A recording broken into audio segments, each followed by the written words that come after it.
Sebab itu kata Rasulullah, syurga ada 8 pintu. Ada masuk ikut pintu sedekah, ada masuk ikut pintu puasa namanya Ar-Rayyan, ada masuk daripada pintu namanya Fisabilillah, kan? Ada banyak pintu.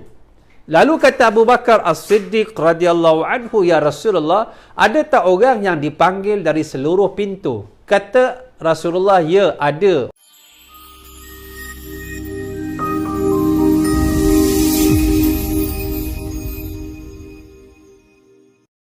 Yang ini tak nampak, orang tak nampak. Sebab orang tak memahami konsep ini. Sedekah itu dahlah lebih. Dahlah satu kelebihan. Yang kedua, digandakan orang-orang perumpamaan orang yang infakkan. Perkataan infak di sini maksudnya sunat. Hartanya pada jalan Allah seumpama seperti sebiji benih. Sebiji benih itu bila ditanam, dia akan menghasilkan 7 batang sumbulah, sanabil, sab'ah sanabil.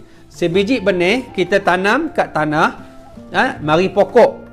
Pokok ini dia ada 7 dahan, 7 cabang. Setiap satu cabang itu pula ada 100 biji benih. Tadi satu benih bila dia tumbuh ada 7 batang dahan. Setiap 7 batang ataupun 7 tangkai, dia ada 1000 biji benih lain. Maknanya 1000, 100 kalikan dengan 7, 700. 700. Siapa datang?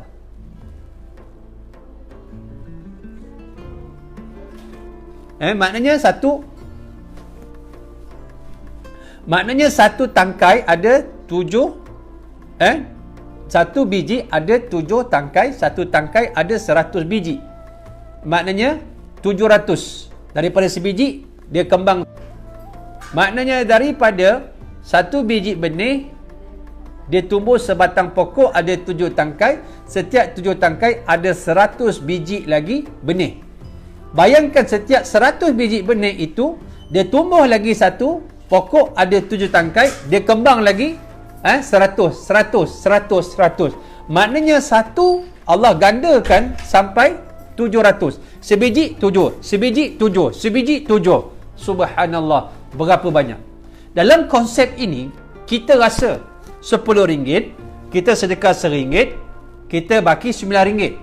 Tetapi kita lupa, dalam keadaan konsep Tuhan punya kiraan, multi level marketing Allah, MLM, kita bagi RM1, yang RM1 dia pecah jadi 700, berbaki ada lagi RM9 daripada RM10, kita bagi RM1 tu jadi 700, kita ada RM9, RM709 berbaki. Bukan maknanya dia berkurang, dia bertambah.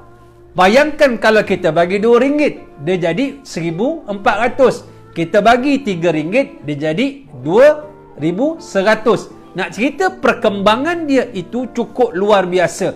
Dalam apa? Dalam fisabilillah.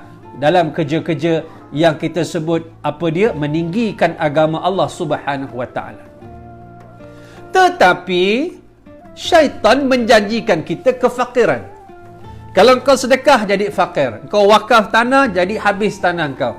Kau bangunkan madrasah tak glamour. Kau buat pondok kau jadi orang yang tak ke belakang, orang yang out of date, orang yang back, yang akan jadi orang yang tidak up to date. Kamu tidak menjadi orang yang maju. Dalam erti kata lain, ini permainan syaitan, sedangkan di sisi Allah luar biasa gandaan dia. Sebab itu Rasulullah SAW tidak menjadi malu Nabi apabila dalam siri-siri peperangan Nabi menggalakkan orang-orang yang beriman supaya infak. Kena ingat sahabat-sahabat, apa antara tugas Nabi? Allah sebut dalam Al-Quran, ya ayuhan nabiyyu harridil mu'minina 'alal qital. Wahai Nabi, engkau rangsanglah orang-orang yang beriman itu supaya bersemangat, bermotivasi untuk berjuang pada jalan Allah. Dan sebab itu dalam siri-siri peperangan, Nabi dikelilingi oleh sahabat-sahabat yang luar biasa. Sebab tarbiyah dia sama, standard dia. Yang kaya cara kaya, yang miskin cara miskin. Macam Sayyidah Umar, dia bagi separuh harta dia dalam peperangan Tabuk. Mari Abu Bakar As-Siddiq radhiyallahu anhu, dia bagi semua harta dia. Sampai Nabi bertanya, ma amqaita li ahlika ya Abu Bakrin, engkau tinggalkan apa untuk kaum keluarga engkau wahai Abu Bakar? Qad amqaitu lahum Allah wa rasulah. Apa yang kau tinggalkan untuk keluarga engkau wahai Abu Bakar? Aku tinggalkan untuk mereka Allah dan Rasulnya sahaja. Sebab itu kata Rasulullah, syurga ada 8 pintu.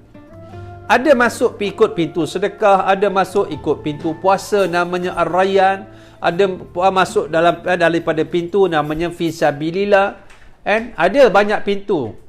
Lalu kata Abu Bakar As-Siddiq radhiyallahu anhu, ya Rasulullah, ada tak orang yang dipanggil dari seluruh pintu? Kata Rasulullah, ya ada orang itu, nescaya engkau wahai Abu Bakar As-Siddiq, ya salam.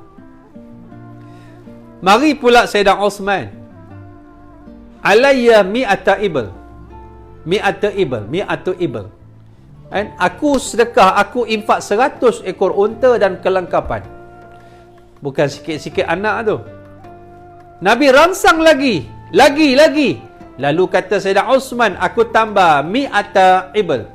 Dengan alayya mi'ata ibl. Atau aku 200 ekor unta. Nabi rangsang lagi, alayya 300 ibl. Atas aku, kata Uthman bin Affan, 300 ekor unta. Nabi rangsang lagi. Lalu kata Sayyidina Uthman, atas aku 50 ekor kuda dan 1000 dinar emas. Dan ditambah lagi. Dan kata Rasulullah, dengan apa yang kau infak wahai Uthman, Allah telah ampunkan dosa engkau yang telah lalu. Subhanallah. Cuba lihat sahabat Nabi yang susah. Mari seorang sahabat Nabi yang susah. Kakinya tempang, tangannya lumpuh, dia ambil upah, angkat air daripada perigi orang Yahudi di Madinah. Sampai ke petang, ada riwayat dia punya upah sejambak anggur, ada kata sejambak tamar. Dia gigit, dia angkat air dengan giginya, sehingga petang dia bawakan upahnya kepada Rasulullah. Dia kata, ini yang aku mampu berikan kepada perjuangan Tabuk wahai Rasulullah sallallahu alaihi wasallam.